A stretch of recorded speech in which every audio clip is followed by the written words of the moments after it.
Hello, in this video I'm gonna show you how to power on TOZO Crystal Pods. So we have two methods that allow us to turn on our buds. The first one is by simply opening the case, and then you need to take out earbuds from the case. By doing so, there should be a white light for 2 seconds. Well, 2 seconds already have passed since I have taken them out, so you won't see it anymore.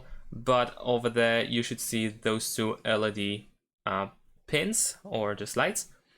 And once it flashes white for 2 seconds, then it is the indicator that they are now turned on. Now, if you happen to have those earbuds outside of the case and they have turned off, then in order to turn them back on, what you need to do is hold on left and right earbud. You need to hold the touch panel, which is located over here. So this is the touch panel.